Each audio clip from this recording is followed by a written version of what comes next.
Like et abonne-toi à notre chaîne YouTube, où cette araignée grimpera sur ta tête pendant ton sommeil. Seules les meilleures mains réussissent militaires parce que l'organisation est là pour de vraies affaires pour éliminer les incompétents. L'armée met en place des exercices rigoureux qui garantissent que seuls les capables sont recrutés. Est-ce que quelqu'un de sensé voudrait étancher ses économies avec du sang de cobra ? Eh bien, je doute. Mais la possibilité que ces soldats et plus sont possibles, alors s'il vous plaît, asseyez-vous et détendez-vous pendant que je vous emmène à travers 10 des formations militaires les plus folles.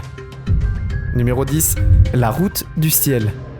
L'armée taïwanaise a décidé de former ses soldats physiquement et mentalement parce qu'on croit que l'être psychologique d'une personne est juste aussi important que sa forme physique. Mais la vraie vie, puisse être intense à cette formation, prépare les soldats à la plupart des batailles. Les plus brutales conditions de test des routes du paradis sont la dernière étape d'un programme d'entraînement intensif qui dure 9 semaines. Et les recrues sont censés effectuer différents exercices, y compris ramper le long d'un chemin de 150 pieds de long. Cela ne peut pas sembler si grave jusqu'à ce que vous découvriez que ce qui remplit les chemins sont des coraux hérissés et des rochers qui abondent tout ça. Les stagiaires se déplacent lentement à travers eux et subissent des douleurs atroces en raison de la coupe profonde par ces objets. Je devrais également mentionner que pour qualifier ce niveau d'entraînement, un soldat doit être privé de sommeil pendant au moins 4 jours.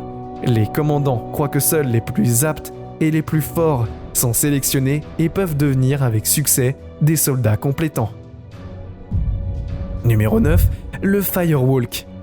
En Biélorussie, qui est aussi appelée la dernière dictature en Europe, la caractéristique principale d'une des dictatures est une armée puissante et redoutée. Le ministère de l'Intérieur de la Biélorussie contrôle les affaires de sécurité dans le pays.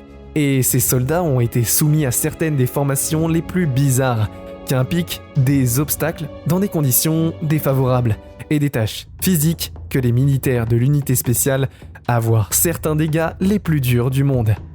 Ils prouvent leur virginité et confirment leur acceptation en tant que membres de l'élite Furet Rouge. Ils doivent suivre des cours extrêmes et le premier test est une marche rapide de 10 km, suivi d'un parcours du combattant extrême qui comprend l'assaut d'un immeuble de grande hauteur, des acrobaties, des combats au corps à corps et pour compliquer la tâche, des commandants introduisent des défis supplémentaires comme des coups de feu pour repousser les recrues à l'équilibre au but de cet exercice. Cela permet les recrues de s'habituer à leurs armes et savoir comment les utiliser. Ils offrent également une autre opportunité de tirer à balles réelles sans se soucier à propos d'un ennemi qui riposte. Avec des caméras télécommandées ou des jumelles, ils sont observés. Et ce type d'entraînement, l'équipement utilisé ici, sert pour des systèmes de missiles au tir d'artillerie. Numéro 8. Tir à la poitrine. La force spéciale russe est l'une des plus redoutées dans le monde. Ils font donc face à une variété de menaces provenant à la fois des terroristes nationaux et internationaux. Cela signifie qu'ils doivent toujours être alertes car tout événement peut survenir. Les recrues subissent des épreuves extrêmement dangereuses et une formation vigoureuse qui peut s'assurer qu'ils sont prêts et peuvent gérer la tâche avant eux, ces exercices. Ils font partie d'une exclusivité de cours de formation de compétences russes. L'une des techniques les plus aventureuses implique de tirer sur la poitrine de l'autre.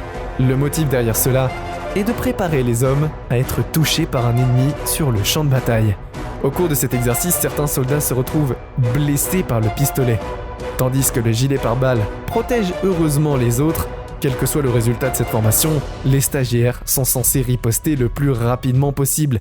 Et soyez précis, cette tâche est assez dangereuse, car il y a une série de cas où il s'avère mortel. Néanmoins, les commandants veillent à ce que personne ne soit mort. Numéro 7. Formation en eau froide. Les Navy Seals est un nom populaire. Ils s'exécutent certains des plus discrets des tâches, pourtant les plus dangereuses dans le monde. Ce que nous ignorons, c'est la longueur des hommes qui vont s'entraîner. Le travail, les entraînements des Navy Seals. Ils supportent les tortures les plus sévissantes, également connues sous le nom de conditionnement à l'eau froide. La première étape de ce processus est d'être immergés dans la boue, puis de leurs bras et leurs jambes attachés dans le cadre d'une protection et ils sont contre la noyade. Ils sont poussés à l'intérieur de l'eau et les stagiaires sont censés faire jaillir vers le bas alors qu'ils flottent pendant 4 ou 5 minutes, nager jusqu'à la partie peu profonde de la piscine et faire demi-tour sans toucher le fond de la piscine. Comment est-ce même possible ?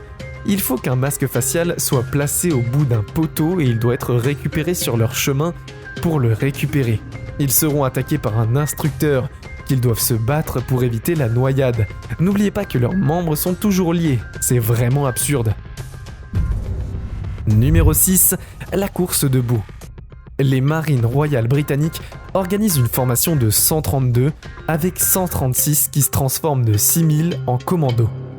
Cette course debout est très redoutée, non seulement par les recrues, mais aussi les meilleurs éléments.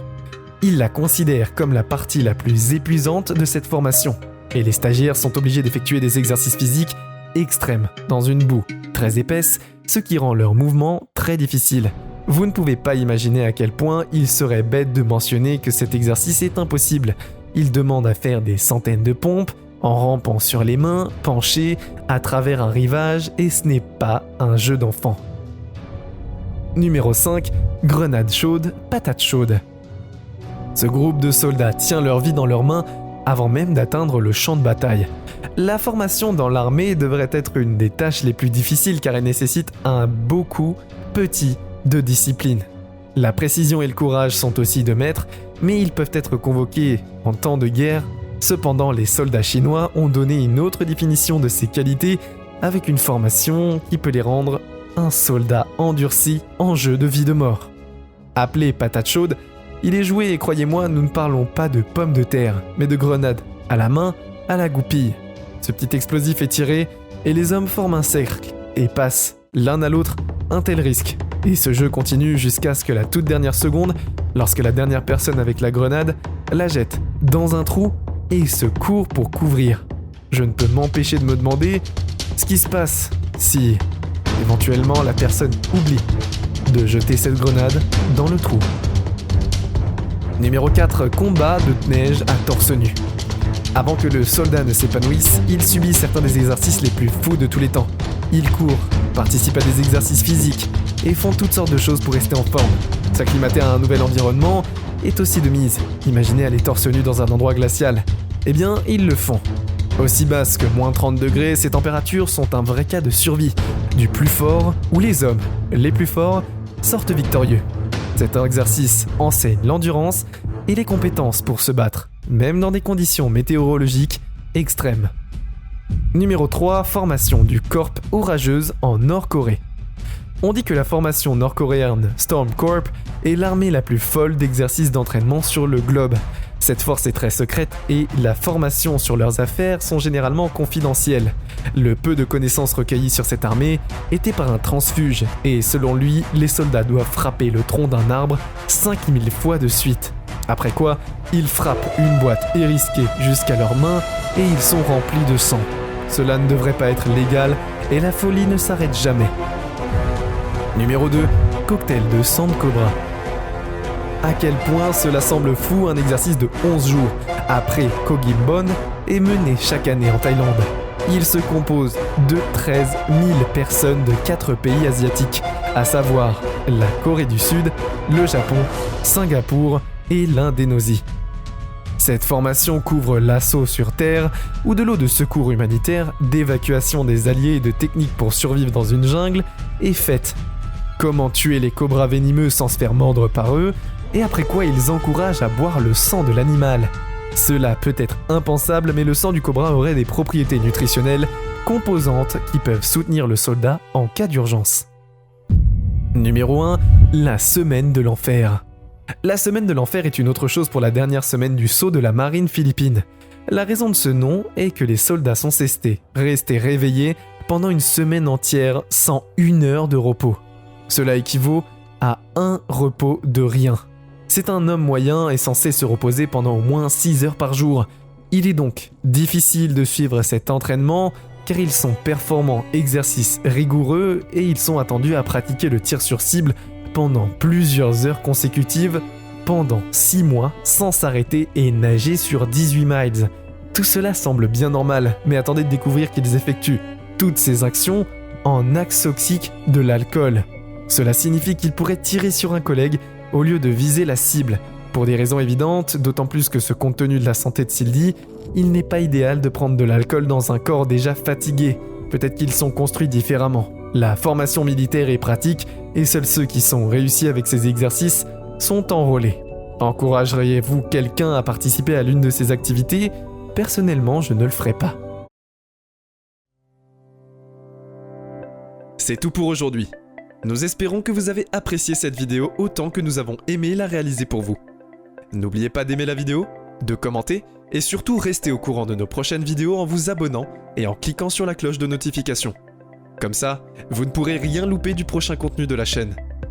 Passez une belle journée.